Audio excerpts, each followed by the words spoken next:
process, I want to know who are the implementation agencies, how much money do you have, and if I'm doing an area plan and you're hiring me and say we won't have any money, I need to communicate that to the public. You're about to spend the next year and 18 months with me, and guess what?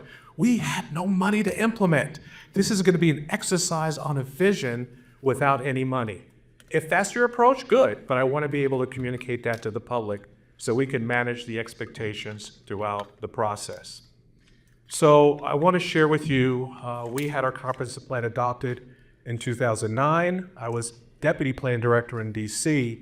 We started this implementation approach, but as plan director in Raleigh, I wanted to hone in to really focus in on implementation, how to move from plan to action. First and foremost, what I decided to do was create an implementation team that was accountable. And it was blessed by the city manager, and their role within the planning department is to oversee implementation from all the other agencies. So city manager actually did something very important. In the job description of all the planning heads, public works, transportation, parks, he had on their performance evaluation their ability to implement the comprehensive plan. Because before I got there, the comprehensive plan, that's the planning department's plan. And I said, no, it's the city's plan. And each department had to play a role. They were accountable, and so they were part of the process of our interdepartmental team, and they were accountable to the implementation of items that were outside of the purview of the planning department. We were very clear that we want to create a matrix. You'll see that momentarily. If there were area studies or plans, we provided cost estimates so that we were very clear on were we able to do this, as well as due diligence on infrastructure. And then you'll see shortly that we prepared annual reports for the city council on the plan's progress. We wanted to communicate. Once this plan was adopted, it's now a living document. And so once a year, we presented those updates to council and to the public, and you'll see momentarily, those were very dynamic meetings because I had to do an assessment and audit about what the council was willing to do, policies they passed, and those they were reluctant to implement. And so that, for me, was something that was quite key, creating that implementation plan. Once we knew what it was, we then started to develop work plans on each and every item. We developed a queue, so we knew which ones would go first, which ones had the weight. Our council had a habit of saying, oh, this is an emerging issue. Can you explore this or study this? And I have to say, yes, council, but does it jump the queue? Does it jump the line? Because we already explained to the public, here are all the studies we had to do, which ones you want to bump off the list, which one you want to tell to wait. So we were able to manage exactly the workload, but these work plans were so key, we also included a timeline, so we knew exactly when they were going to occur. So this is the matrix. We started doing this back in 2009, and it became very, very effective. Throughout our plan, we carefully numbered each and every action. We did that purposely because we had to track it over time. We've kind of summarized here what the recommendation was of the action. We listed all the agencies involved. We spoke to the agencies throughout the process, so this was not a surprise. Many places that I consult, they don't inform public works. They don't inform parks, and all of a sudden, surprise, this is what you're asked to implement. We want to make sure there's buy-in from these agencies and that we get a yes because they're now going to be accountable for these implementations. We talk about the term, long, medium, short term, the action, and then the last column is so important. Will it involve capital dollars? We sort that list each year, and when we do our capital planning, that list is on there. We now have to make sure, since we said it was in the plan, now it's popping up on the capital projects list, how are we going to go and move forward? And so we had a seat at the table for capital planning, and that we had put forward the comprehensive plan items as a priority. I want to stop for a second because I have learned over time there's one category on implementation that's often missing but has the highest impact. We all know about the short, mid, long. Always get worried about long because very often it doesn't happen. New council, issues change, circumstances change. But now when I work with folks, I start to do the immediate action. Sometimes I do this during the planning process or the first 6 months.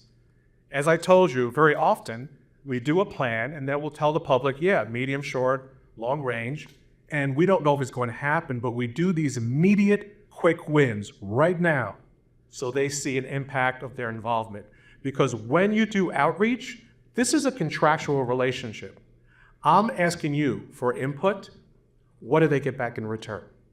Usually it's a promissory note, maybe.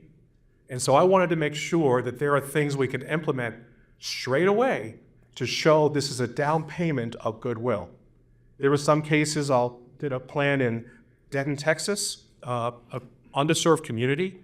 And as we were planning, they were very upset about these doggy waste stations that were in the more affluent neighborhood, not in theirs. And I told staff, can you please install?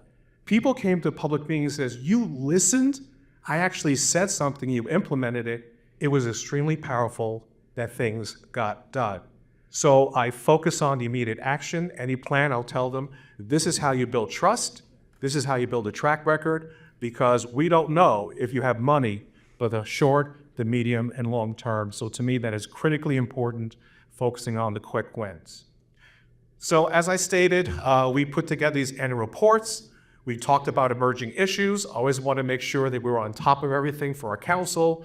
Rideshare was becoming an issue. All these issues back then in 2009. I wanted to keep them up to date. Then we talked about policies and actions. Throughout the year, there were some policies the council was reluctant to act on and implement. So my recommendation then was, then let's take it out. What?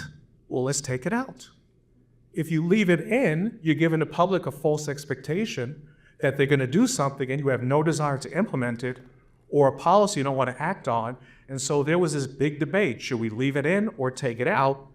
For example, there was one policy that for any capital investment, we had to do a return on investment analysis to show that we were getting a return. They were reluctant to implement that policy, so my recommendation was, then take it out. I want to make sure that the comprehensive plan's a living document, and so that to me was something that was critical. And then, as I said, we worked on prioritizing these work plans because we were the reactive planning was affecting our long-term planning, and that was becoming a problem. So this was very, very instrumental. The public knew what was going on. They knew what to expect. They knew the plan was a living document that got analyzed and updated every single year. So I'm going to talk about the plan-making approach. You heard me say earlier that there are some plan-making cities and there's deal-making cities. I like cities that have a plan and follow it, but far too often it's condition use zoning, it's a negotiation, and the public doesn't like it, council doesn't like it, and even developers don't like it. So once we adopted a comprehensive plan, as I said, zoning is one of the ways you implement. We now wanted to take that vision and values in the comprehensive plan and then implement it through our code. We want to be very crystal clear to share all the steps. The good news about this process, we did all the heavy lifting during the comprehensive plan update process, so we knew all the hot topics. But for us, we laid out the process, and we don't just call it a process, we call it a campaign, because throughout this process, we were also educating the public because we want them to understand how you implement a plan. We had our future land use map. This was not the prettiest map, but we wanted to communicate how do we implement the future land use and how are we going to get there, and to link the plan to the code so people could actually see how that implementation worked. Our objective at that time was to get the right rules, the right places. We wanted to increase predictability for citizens and developers. The plan is a policy, the code is the law. We wanted to offer flexibility to developers, streamline development review, make it easy to do the right thing, because we also say, oh, we want affordable housing, we want more density, but it's brain damage to get it done. We want to make sure our rules actually make it easier to see what we want to see versus harder. And then we, of course, wanted to address market trends. So the first thing we did, you heard me earlier about being the anatomy of a city. I believe planners were doctors of cities. And we had to do a diagnostic to find out what was broken in our code and have that communication because we wanted to focus on the problem and not just the solution. And so for us, this was back in 2010. I'm sure the same issues exist today. Affordable housing, maximum height, conditional use zoning. In Raleigh, we called it crack because people just could not get off of this drug. They loved conditional use zoning. It's still contrary. You all have conditional zoning in Utah? Just raise your hand if you have conditional use zoning. Okay, I won't call it crack, but I'm just saying it's addictive. Thank you very much. Cluster subdivisions, tree protection, transitions. Wow, was that a hot topic. This is going from high density to medium density or from mixed use to residential.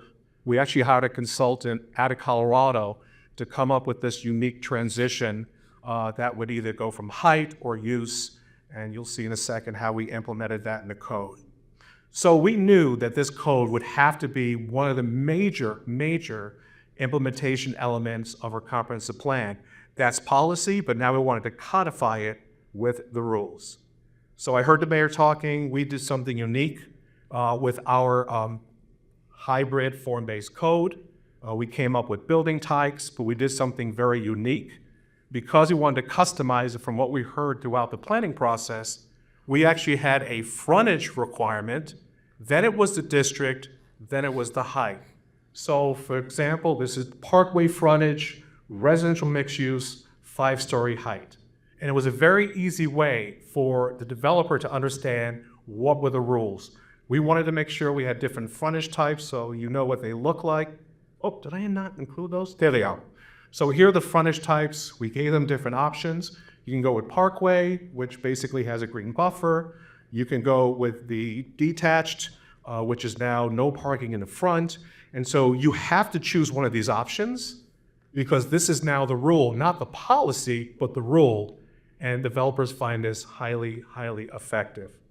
And so I just want you to take a look at how all this conversation, implementing what was in the plan, yes, we had the lower residential, but we decided the majority of this plan was going to be mixed use, whether it's residential, neighborhood, office, you pick your flavor, you can mix the uses, so you don't have to come back for a new entitlement. And then we had these special categories. I have to tell you, the campus, we have a lot of universities. We gave them sheer flexibility with a special district to do what they wanted to do. Because we listened throughout the planning process, we used the code to implement what the city wanted to see by rules and not just policy. Some of the things we started to work on, we lean more into visuals and pictures than text. This is our cottage court, very popular. Had to make some changes because this is more of a condominium. We had to figure out how to do fee simple, but the concept worked quite well, is to get density without going vertical. And then accessory dwelling units took us 10 years to get this done. Oh my God. When people are opposed to stuff, they are very creative. The students are gonna move back there and have parties. The immigrant population are gonna move in and have their kids come in our schools, the parking. I was like, folks, we just want people who live in this home to age gracefully, and either they can live in a unit, but anyway, it took 10 years. It passed as well as missing middle, which is very controversial. But we had these conversations throughout the entire planning process. And I can go on and on about just our road sections, and then here's the transition. This was probably the hottest topic we had to deal with because we are a low-density city. Our nickname in Raleigh was sprawly. We were in love with single-family homes, but we knew to urbanize, we had to build more density. And so we came up with this technique of a transition zone, and it's in the code. The minute a project is built, there's a mandatory area A, B, and C, and you're limited to what you can put. So if it's a mixed-use shopping center, you have to put certain things within that frame. And this, to me, was amazing. We got it done, but we made one strategic problem. We didn't take the transition policy out of the comprehensive plan. So now we have a policy of a transition and a code of a transition. It all came to head this past Tuesday. Talk to me over the break about what happened. But this, to me, was a unique way of finally giving neighbors some comfort where they'd say no to density, no, no, no, no, no. We took care of that major issue through implementing it. And so we identified the areas we wanted to rezone the entire city versus having applicants come in. Council said no, because they said, why would we just give it away? We want to be able to have this zoning case by zoning case. So I lost that battle. So Our process, so look at the process if you come to Raleigh if you want to go through development. I don't know if any of your jurisdictions, but you basically had 21 steps if you wanted to actually go through our entitlement process, 21. And it took a year. Isn't that fun? Once you want to come to Raleigh and do things, so I knew we had to fix that. It was key to do implementation, and we narrowed it down to, I believe, about 6 steps. We took all these site plans away from the Planning Commission. We made things more administratively approved. We changed the way we did rezoning cases, and we wanted to move quicker through our process because we wanted to be open for business, like you were growing, and so this was a very, very key implementation strategy. And then we codified it. So it's now in our code about what role does a Planning Commission have, City Council, and et cetera. And I cannot tell you, we went from about a year for approval to under 6 months, just by this one change. And now people like to come to our city and do business. So from 21, then here it is. And so for us, it's delivering on those implementation strategies by being very clear, by codifying it. And as a result, I'm very proud of the city we're able to create. We're a place that's open for business, and we're constantly tweaking it to make sure that we get it right. But implementation is not just about land use and zoning. There are other ways to implement, so I'm going to share with you some other ideas of what I've been able to do. Back in the late 90s, I was hired by Pew Charitable Trust to do 3 neighborhood plans in Philadelphia. What was unique about this project is that the charity gave me $3 million per neighborhood, upfront. And for the first time, I noticed how different the conversation was about planning when you had money in the bank. Number one, the city knew something would be implemented because we had $3 million. Number two, they now had to make choices and understand what $3 million could buy. And so I will never forget, I'm sorry, I'm trying to look here, but of these 3 neighborhoods, they had $3 million. I was hired to facilitate the process, and the community engagement was so powerful, and they were able to make choices. One neighborhood took this former junkyard and created a park, outdoor movie theater. They did some amazing work because they were able to right-size it, but I have to tell you, most plans we do don't have any money. It's a promissory note. And so when I'm hired, I will tell, when I did the plan in Denton, I did another one, I said, please give me the liberty to tell people, folks, I know you're gonna give me your time, you're not gonna see some great Netflix series, sorry, you're gonna come to our public meeting, and I can't make one promise that we have any money to implement anything. It's a promissory note.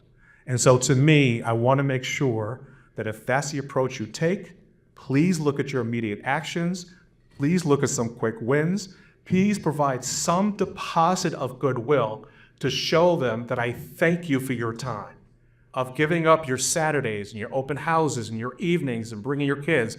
I want to give them back in return. And I always ask them, please put something aside. And if you don't have the money, then use staff and expense funding to make something happen. And I could begin to tell you the Denton plan I just shared with you, I'm going to the Texas chapter in 2 weeks. That plan won a national award because it changed the conversation between the city and that community, which was called Southeast Denton. So to me, this one is key, and it really starts to build some time and effort, and they thank the public for their time. As I stated, most communities get a promissory note. Small area plan, here's some policies, some actions. We'll see if we can raise some grants, put in a long-term plan to see if it gets implemented. To me, focus on those short-term recommendations. I'm now consulting in the city of Hampton, Virginia. This is a place, unfortunately, that has so many plans and so many policies, they're lost. Staff, they don't have capacity, they don't have the money. So I told them, rather than having so many plans, do a short term, and I'm very pleased, when I was in Raleigh, we did what was called 5 and 5. We did a strategic plan, 5 recommendations in 5 years. We had the money in place, and I'm very proud that it got done. There are some that believes more quantity is effective versus being very focused, very strategic. And in this case, it was called Livable Streets. And the goal was to do 5 major initiatives in 5 years. And we opened up Faithful Street, that was a pedestrian mall. Opening day, over 100,000 people came. We built a convention center, but the commitment was to be very focused versus have this long-range plan that you may never get to. So another option I offer to you is a focused approach of a very limited set of strategic recommendations for a very short period of time. I'm now going to share with you the other strategic approach that's more mid-range, 5 to 7 years. I'm going to share with you my experience in New York City. I have to tell you, my budget in New York, everybody take a deep breath, is New York City. I had money to implement. My annual budget per year in parks was $1.2 billion a year. As a planner, it was a dream. Because as a planner my whole life, I had to figure out how to get other agencies like Public Works and Transportation and DOTs to use some of their money.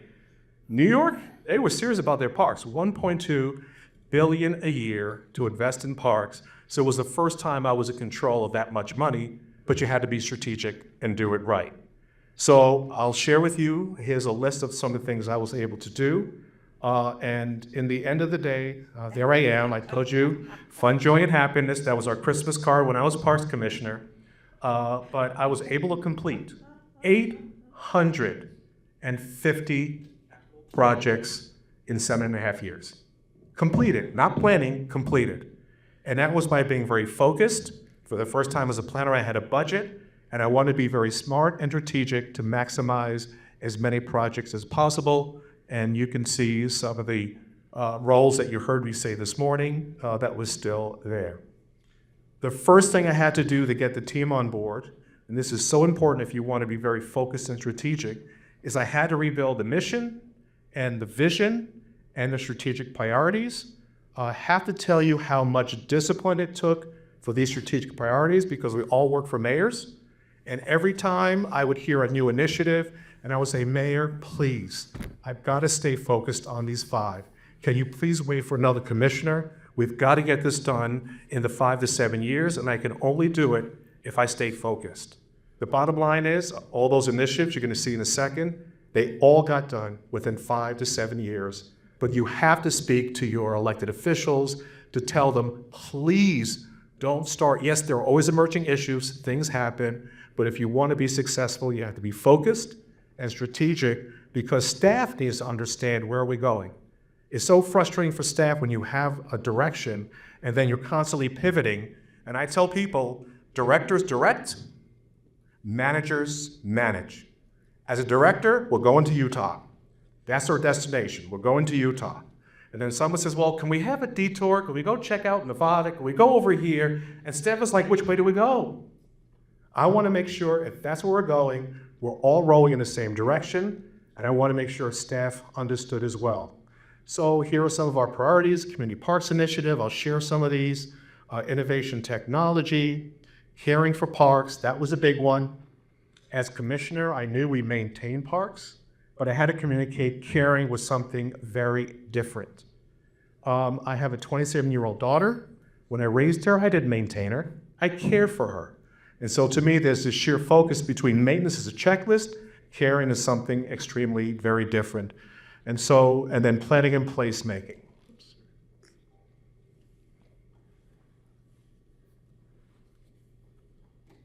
Okay, let me go back. Something happened here.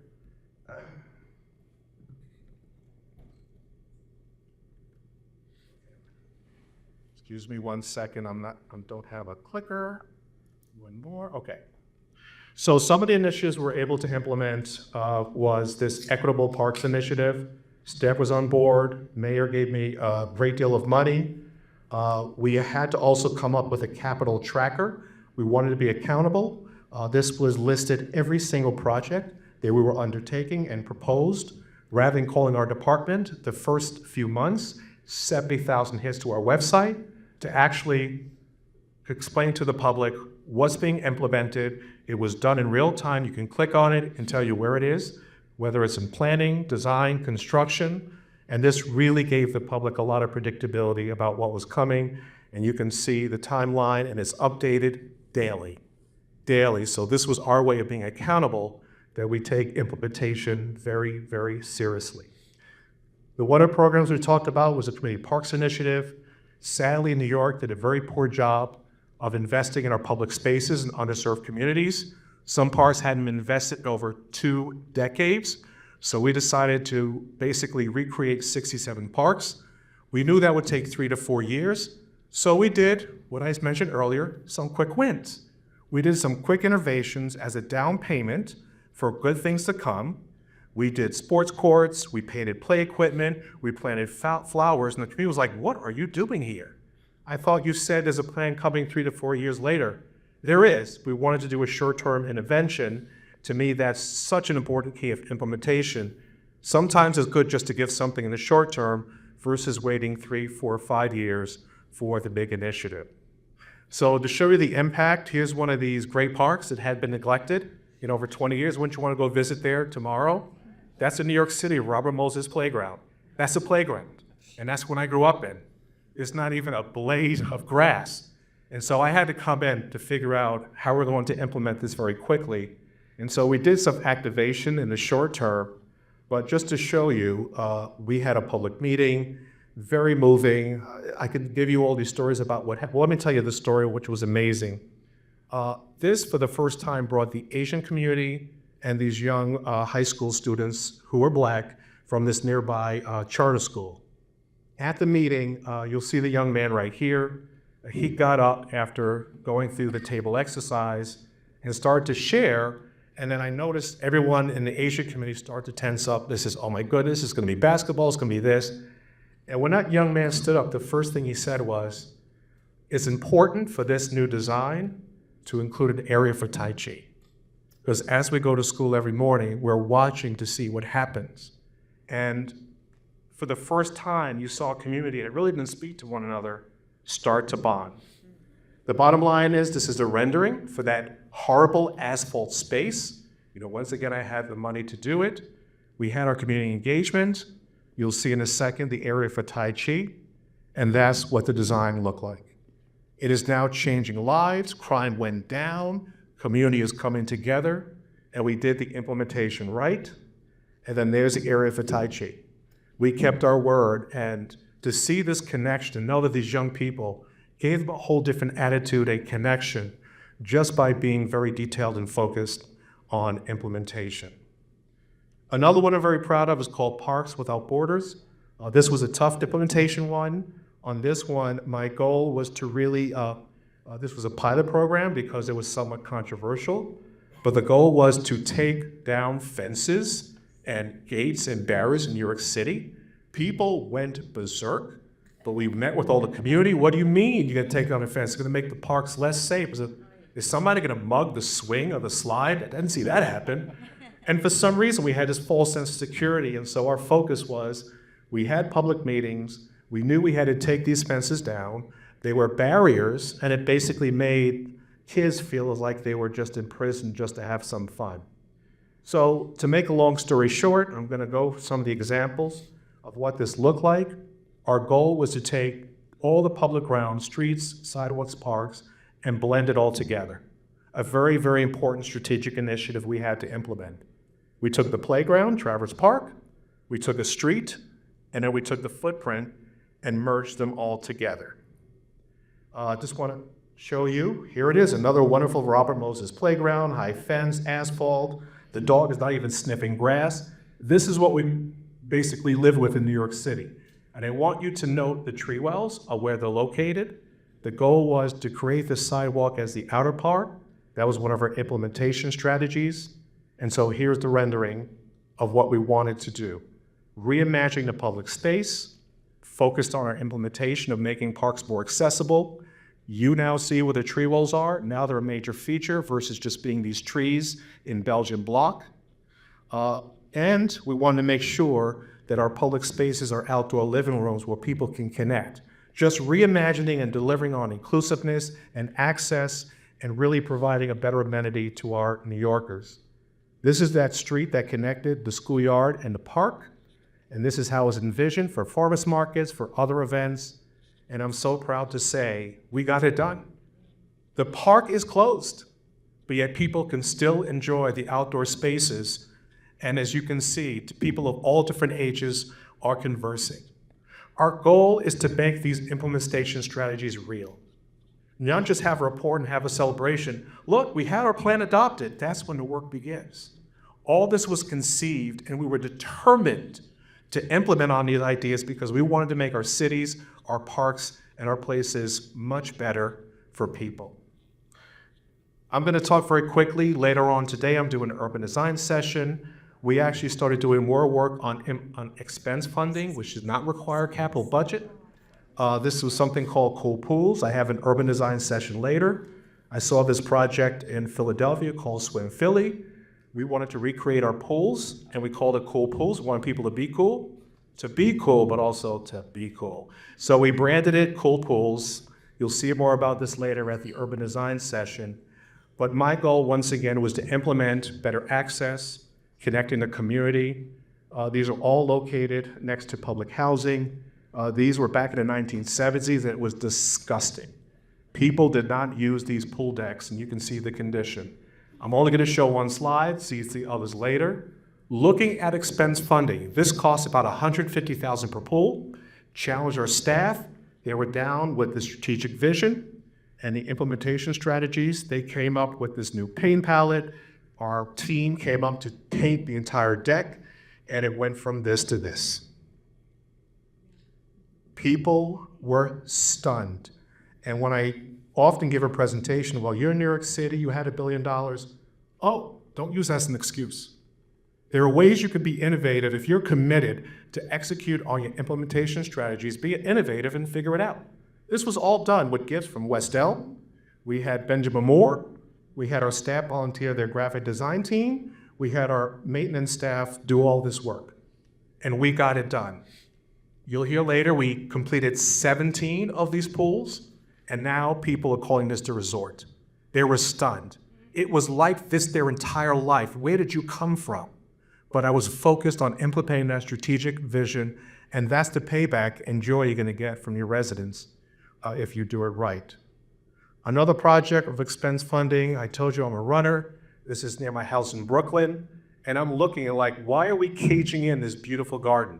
As I told you, Parks Without Borders, we seem to be in love with our fences, and I told my staff we had to do something. This was just staff, no outside investment, just expense funding, and that's what they're able to do. Now people called me and said, I now go to work on my way to the subway, and there's now a smile and joy on my face. Small things, not just the big things, make the difference. This, to me, could have been one of those quick wins. And it transformed people's attitude as they go to work, improves their mental health.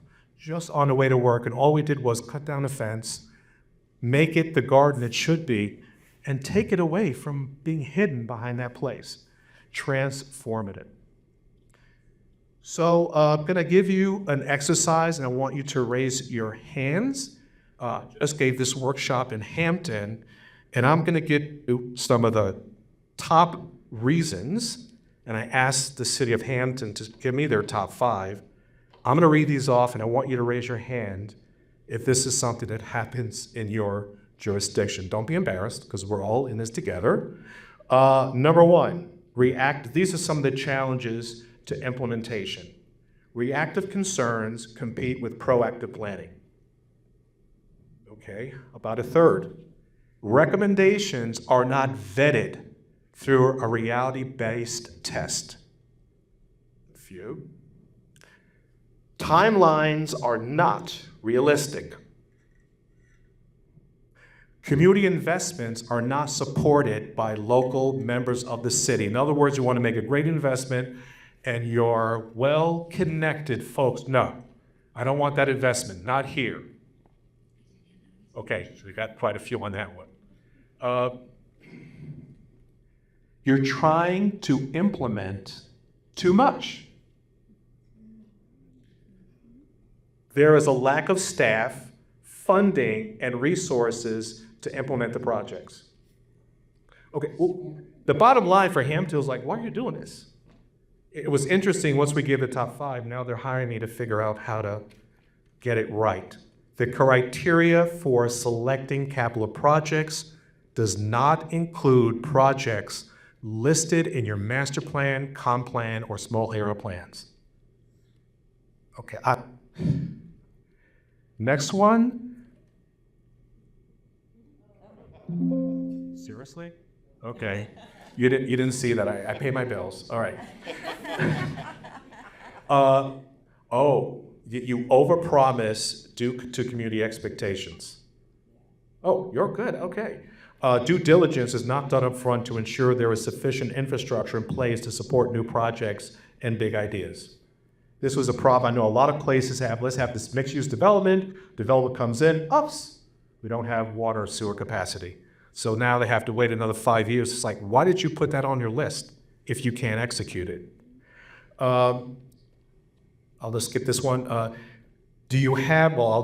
Master plans are outdated, and then the last one is, do you discuss implementation at the beginning? Let me say that. How many of you discuss implementation at the front end of any planning process? We have two. Okay, honesty now. How many of you discuss implementation at the end of the process? Okay, Utah, we have to talk. So I'm getting near the end of my presentation, and I'm hoping, and I want to open up to questions. I'm hoping this will inspire you, particularly that last list and this list, to start thinking differently about implementation. Usually when I start a planning process, I stated I want the city manager at that meeting with all the department heads to talk about implementation at the beginning of any planning process, because the point of doing a plan is to implement, not just to have a report for policy guidance. People are expecting action, they're expecting change. They spend their time in a process and want to see things happen. It is something I find beneficial to start to talk about it, where the money is coming from, who's gonna do it, is it gonna be a team, how you can hold yourself accountable. All that is key to being successful. I have been successful probably 80% of all the ideas I came up with because we had a framework, whether funding was in place or we understood how to implement through a matrix. And I'm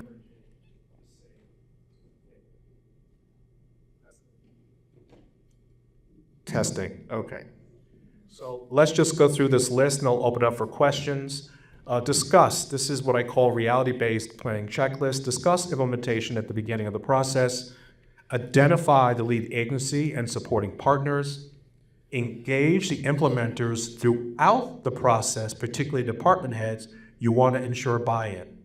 Have not only an outreach strategy for your citizens, but have an in-reach strategy for your department heads. Because I found out they're the most difficult obstacle in many cases to do what you want to do. The fights I've had with public works and transportation have been notorious. But to me, it's important that you're on the same page and get on board. Focus on what's attainable, funding, staff in place, department heads. One of the things I'm going to share with Hampton is that y'all need to, and I got them to retire about 3 plans, but now to right-size their recommendations because they don't have the staff capacity to do it all. So you need to bite that bullet. Recommendations must be actionable and informed. Actions must be focused. Explain what type of action. You need to identify it as a priority, which elevate to the top. Practical, realistic, what is your time frame? Recommendations and actions must be responsive to a problem you're solving. I'll give you one example. I'll tell you where I was. I was in St. Louis and helping them with their new zoning code. And one resident was like saying, oh my goodness, there are so many potholes as I drive my son to work. And we talked to the team during our small area plan. We really need to address potholes and streetscape. A while longer, she said, guess what popped up? Bike lanes. Wait, where did the bike lanes come from? Well, we got ARPA funding, so we had to put the bike lanes somewhere. And while the planning or parks or whatever department thought bike lanes was a good opportunity, it was a disconnect because they've been demanding a change in their street. And they wanted to have better streets and smoother, et cetera, and they end up with bike lanes. Not that bike lanes is bad, but they just missed the mark because they had an opportunity for ARPA funding. It was a solution looking for a problem versus solving a problem that they've been talking about for years. And that is a common problem. The next one is are capital funds needed? So you need to have a strong connection. If you're in a planning department, have a seat at the budget office, whether it's the city manager's office, have a seat at the capital planning table. So important. be consistent with your vision and mission, and then I believe either you create an implementation czar or a team to be accountable on an annual basis to make sure things get done.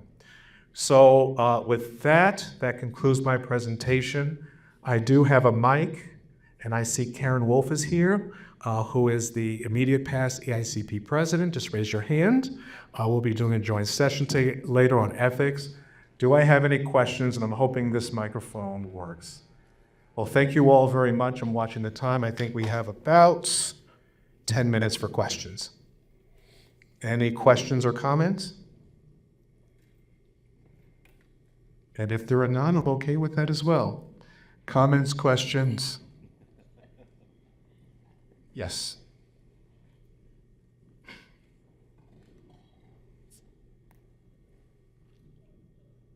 At the beginning of your presentation, you suggested that if something is not palatable to your elected officials, like a policy that's in the plan, to take it out.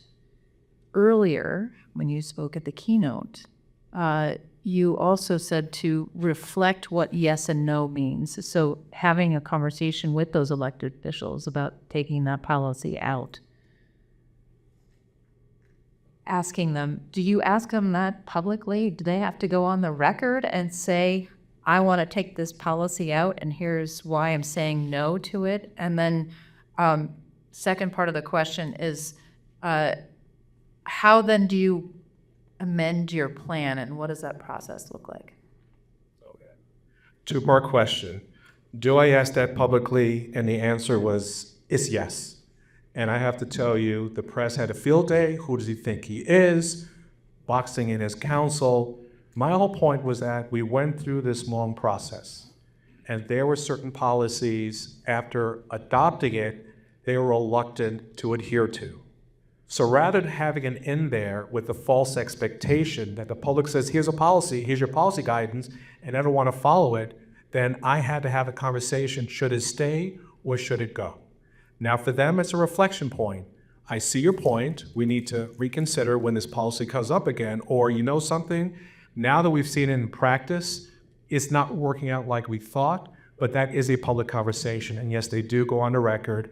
And yes, I was attacked by the press of thinking, who's he think he is, running the city council. My job was just, you adopted this. It is now a policy that the public is expecting you to follow. And so from my perspective, yes, we had that conversation and it wasn't pretty or nice. And yes, the city manager did say, stop being so confrontational. I'm not, I'm just being a planner. It's my ethical responsibility. But yes, it was not easy and it was not pleasant. In terms of the other question about the annual,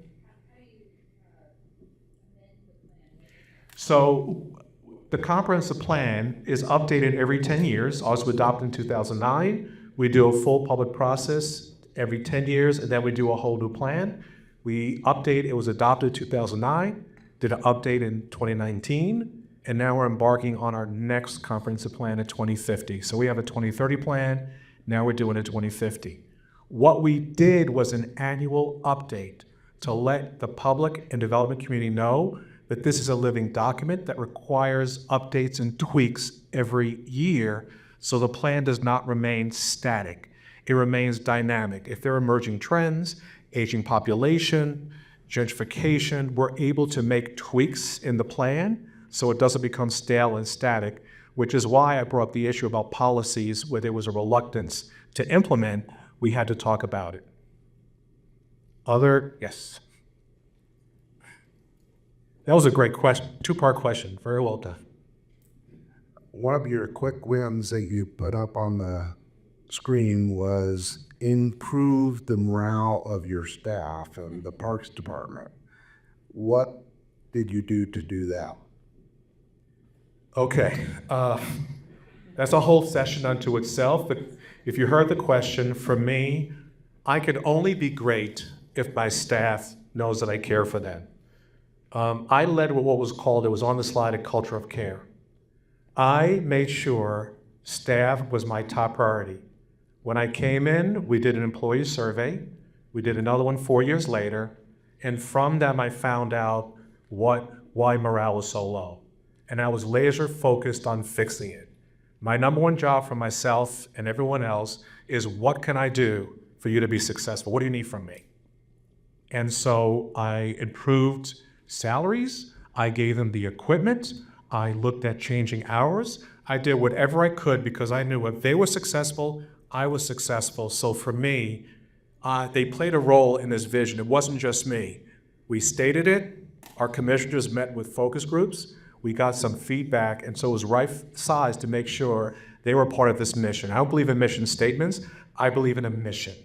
And if you saw it there, is that we're going to care, we're going to build, we're going to protect. That is our goal. And I spend time in the field working side by side, but I want to make sure, what do you need to be successful? And I led with what was called a culture of care. Because care and maintenance are two different things, as I said. Volunteers come to our park not to maintain them, to care for them. So I wanted to show what it was like to care for employees. I'll never forget this one story, because I told my staff, these gardens mean so much. This man came to me one time and says, Commissioner, I have to be very serious. There was this park I sit in all the time. And he came to that park, because I hate to say it, people take their lives in public spaces. He said, I came to the park that morning because I did not want to live anymore. As I'm walking through the park, I see this beautiful garden that did not exist before. And right away, I changed my mind. I felt life was worth it. And I told my staff and gardeners, you have no idea the impact you're going to have on someone's life. Care is so important. So we worked on changing morale, had focus groups, gave people these year of service pins. I had no idea it was such a big deal. Is that time? Okay. I changed classifications, raised salaries, focused on getting more women leaders of our crew chief because they felt they couldn't apply because they were women. I said, no, we're going to be very intentional to make sure they have opportunities. So I focused on caring for staff first. And with that, like I said, even now, they still have my pictures, even though I've been gone.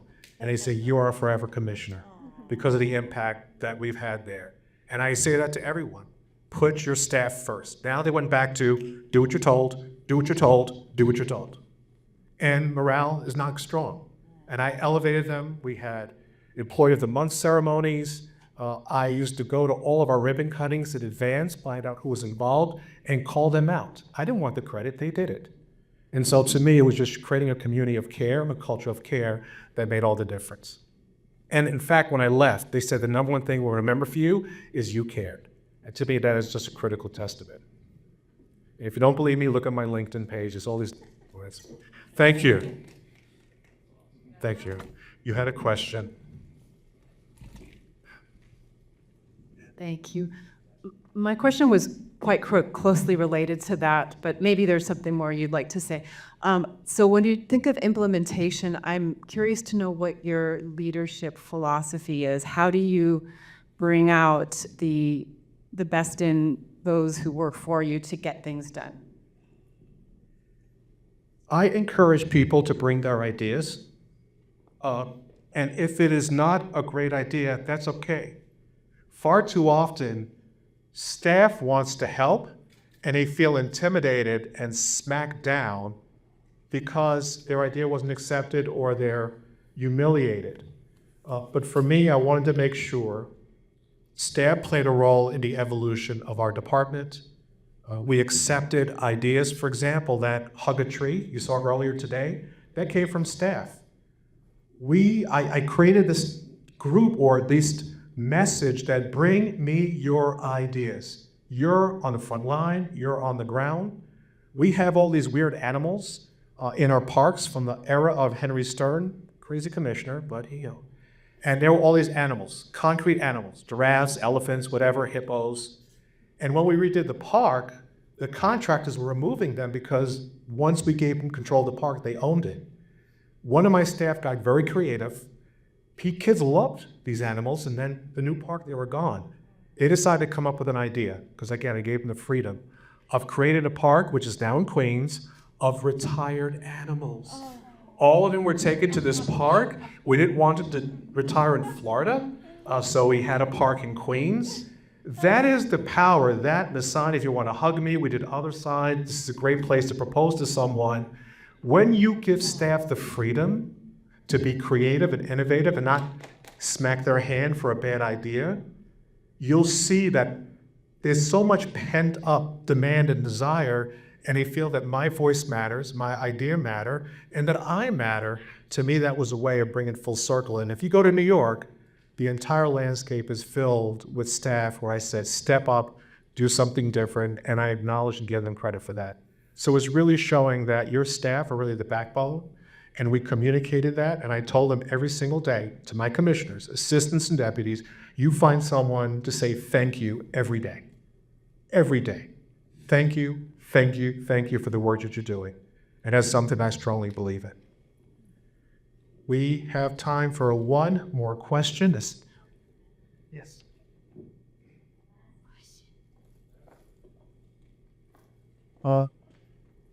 Yes, no, it's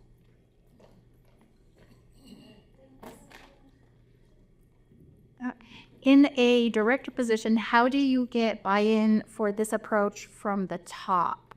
So I can totally understand in a director role implementing it down. How do you get buy-in from the upward people?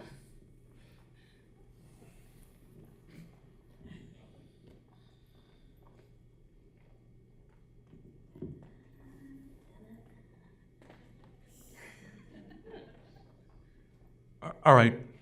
I'm from New York, so we tend to be very direct. Because I speak from a level of conviction and passion, I've seen this work before, and before I'm even hired, I'm very clear on you need to know the type of person I am, and if you don't want to hire, and I'll explain all the things that are important to me, and if that's not something you support, then don't hire me. I think they support it because they see the evidence. And in fact, the Mayor de Blasio said out of all his agencies, he felt that we had the best run department and wanted to use me as a role model. But I think what it is you have to be very direct and share convictions about how do you run a successful department. I had to do an entire rebuild in New York. I thought when I got there, New York City, it's cool, but I realized I'd do this vision and then rebuild the plane as we were flying. But I had staff as a priority. And so because I have a track record of where it worked in DC and Raleigh and other places, I share those lessons learned, but I also want to let them know this is who I am, this is what I believe in. I'm not going to slack staff, I'm going to lift them up. I need to get what they need to be successful. And that's something you don't buy into, let me know and I'll move on to somewhere else because that is who I am, that's my conviction. That's very hard, but people talk about, the pressure. How many of you are in public service? It's tough. And I will tell my staff if something goes wrong, I will accept the blame and I will give you the credit. I want to be at the front line to make sure that you are protected because we have an important job to do. We got to implement. We have operations. And so having that sense of conviction and not be afraid of saying, hey, it's time to leave, to me, I think made all the difference. And to the point, like I said, if you go to New York City, you ask them, I was different. New York is tough and angry, and I believe in having second chances, having a level of grace. And a lot of that had to do with my upbringing, but to me, is something where anyone who hires me say, please check first. This is who I am. It has been successful, but I care deeply about the people who work for me. I want to thank you all. I had to fill in, so I had to quickly put some of these examples together, but I'm here to help in any way that I can. So thank you for coming for the TBA session. That's what it was called. But I'll be back just as a panelist, working with my colleague here on the mandatory ethics training, and then I'll just be kind of a guest on the urban design where I'll talk more about the coal pools. So with that, it is lunch. It is lunch, and I'm here until tomorrow morning, so I look forward to talking throughout the day or two. Thank you all.